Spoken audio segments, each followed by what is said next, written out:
فضل صاحب بڑا ڈیفیکلٹ معاملہ ہے یہ، ہمارا مرنا یہی ہے کہ ہمیں کچھ پتہ ہی نہیں ہے۔ تخلیق زمین و آسمان سے 2000 سال پہلے اللہ نے 2 نوری آیتیں لکھی، اور ان آیتوں کی فضیلت یہ ہے کہ جہاں آپ وہ پڑھیں گے وہاں شیطان نہیں آئے گا، جہاں آپ وہ پڑھیں گے وہاں شیطان نہیں آئے گا۔ اور دوسری بات یہ ہے کہ جب وہ آیتیں بتائی گئیں تو جبرائیل بھی خوش ہوئے، رسول اللہ صلی اللہ علیہ وسلم کو تو خوشی ہونی ہی تھی، جبرائیل بھی خوش ہوئے، اور ان آیتوں کے نزول سے پہلے جبرائیل خود زمین پہ آ کے بیٹھ گئے کہ میں بھی ان کی نورانیت سے منور ہو جاؤں۔ بڑی اہم،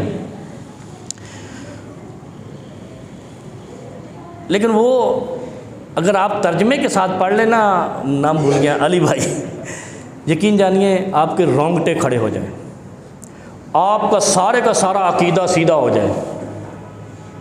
وہ دونوں آیتیں اگر آپ پڑھ لیں دل سے، من قبل نفس کا، تو آپ کے دین کے علم میں محتاجی ختم ہو جائے، یعنی آپ کو سمجھ آ جائے اے مولوی ٹھیک جا رہے ہیں، مولوی غلط جا رہے ہیں، یعنی رہبر مولوی ہے نا دین میں، رہبر کی غلطی بھی آپ نکال سکیں، اتنی بڑی آیتیں ہیں۔ پھر ان کی 1-2 فضیلت اور بھی ہے، وہ اللہ جہاں سے رزق بانٹتا ہے نا، خزانہ، وزارت خزانہ ہے جو اللہ کی، وہ وہاں سے اٹھا کر اللہ نے دی ہے۔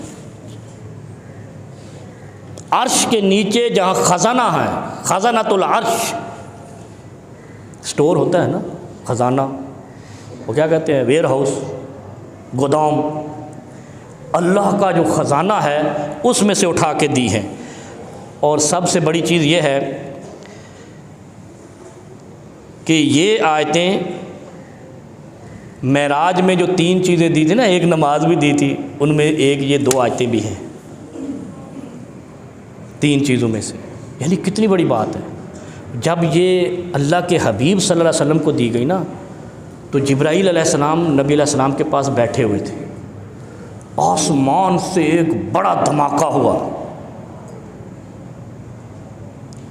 سارے جو بیٹھے ہوئے تھے مسجد نبوی میں دبک گئے، نبی علیہ السلام بیٹھے ہوئے ہیں، یہ ہم نے دین کو ہلکا لیا ہے نا، یہ جو آج کل دین کے ساتھ چھیڑ چھاڑ کر رہے ہیں نا، فرقے بنا کے، گروہ بنا کے، رنگ رنگیلے ملائیت، میں یہی تو کہتا ہوں کہ یہ ان کو دین کا خوف ہی ختم ہو گیا ہے۔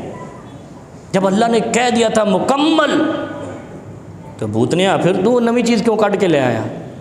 یہ مطلب تینوں رب تے بھی شکوا، رب دے نبی تے بھی شکوا، جبرائیل تے بھی شکوا، رب دی تخلیق پہ بھی شکوا،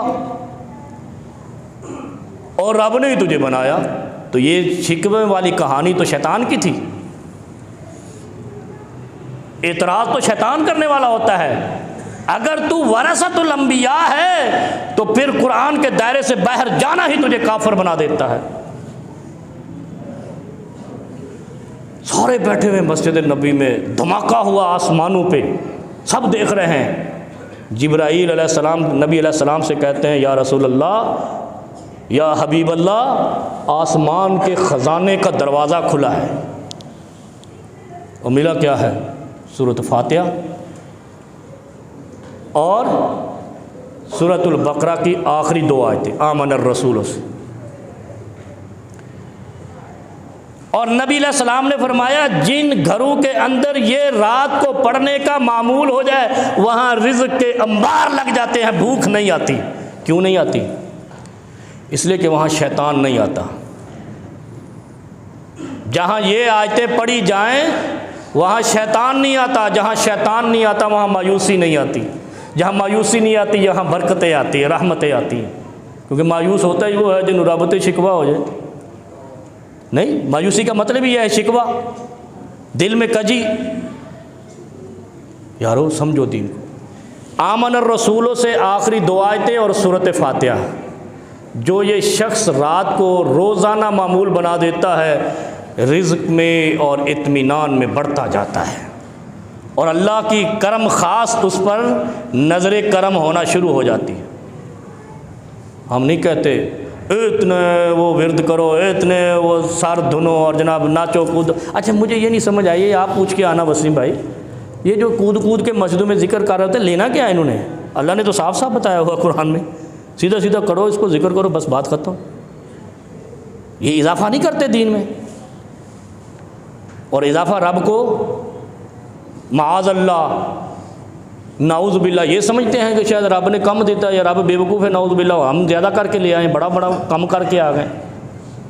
یارو یہ سوچا کرو، دین کو، قرآن کو، نبی کے فرمان کو اتنا ہی لینا ہے جتنا اس نے دیا، باقی جو مرضی کرو۔ اس لیے کہ اللہ نے وَأَتْمَمْتُ عَلَيْكُمْ نِعْمَتِي کہا، اس لیے کہ جب انسان کو تخلیق کیا اللہ نے کہا نعمتیں زمین پہ بچھا دی ہیں، چلتا جا اور کھاتا جا، لیتا جا اور سمیٹتا جا، نعمتوں کی کوئی حد نہیں۔ قرآن کی حد ہے، دین کی حد ہے، اس لیے کہ اکمل ہے، نماز کی حد ہے، ذکر کی حد ہے، باقی سارا اپنے بچوں کے لیے روزگار کرو، نعمتیں اکٹھی کرو، سونا بھی نکالو، چاندی بھی نکالو، تیل بھی نکالو، نمک بھی نکالو، سب کچھ نکالو، سچائی کے ساتھ نکالو، من قبل نفس کا نکالو، دل سے خالص ہو کر نکالو۔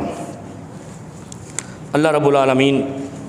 اچھا اس میں ایک اور بھی، جب کوئی امام، حضرت معاذ رضی اللہ عنہ جب یہ آمن الرسول جو سورہ بقرہ کی آخری آیت ہے نا، بما انزل الیہ، یہ پڑھتے تو حضرت معاذ رضی اللہ عنہ ان کے آخر میں آمین کہا کرتے تھے، کیونکہ جب آپ ترجمہ پڑھو گے نا سورہ بقرہ کی آخری 2 آیت کا تو آپ کو اندازہ ہوگا کہ اس میں کس انداز سے ہم اللہ کے سامنے اپنی مناجات کرتے ہیں۔ اور سورۃ فاتحہ کا تو آپ کو علم ہے، کیونکہ آپ کو مولویوں نے کہا ہے کہ نماز کے پیچھے آپ نے فاتحہ نہیں پڑھنی تو نور ملنا ہی نہیں ہے، دھکے کھاؤ۔ جو خزانے سے صورت آئی ہے وہ کہتے ہیں امام پڑھ لے کافی، اسی مردے ایدے ہی کھڑے۔ ہر شخص کے لیے یہ خزانے سے اتری ہوئی صورت ہے، اور ہر شخص پر نبی علیہ السلام نے فرمایا لا صلاۃ لمن لم یقرأ بفاتحۃ الکتاب، اس کی نماز ہی نہیں جس نے اس میں فاتحہ نہیں پڑھی۔ نماز اٹھک بیٹھک کا نام نہیں ہے، یہ ذہن میں رکھنا۔ نماز، جس نماز میں آپ نے رکعت میں فاتحہ نہیں پڑھی، وہ اونچی ہو یا دل میں ہو، وہ رکعت نہیں ہوئی۔ بس یہ ذہن میں رکھنا۔ یہ مولویوں کی جو لنترانیاں ہیں نا، ان کو ایک سائڈ پہ رکھ کے سوچنا کہ حبیب خدا ہمارے سفارش کنندہ ہیں، اور اگر انہوں نے کل کہہ دیا کہ تو نے جمعے والے دن جو 2 رکعت پڑھی تھی اس میں بھی فاتحہ نہیں پڑھی، تو کہا گا امام نے پڑھی، کہا یہ تو سب کے لیے اتری تھی، فاتحہ کے بغیر تو نماز کی شکل ہی نہیں ہے، اور یہ تو رب کے خزانے سے آئی، اسی لیے تو محروم ہے، اور یہ اس لیے تھی کہ آپ اگر یہ پڑھتے تو شیطان تیرے قریب نہ آتا۔ اس لیے فرمایا کہ گھروں کو قبرستان نہیں بناؤ، نفل گھر میں پڑھا کرو، کیونکہ فاتحہ پڑھو گے تو وہاں شیطان نہیں آئے گا۔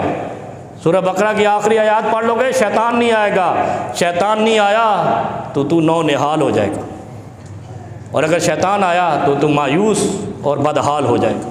اللہ رب العالمین مسلمانوں کو عقل سلیم عطا فرمائے۔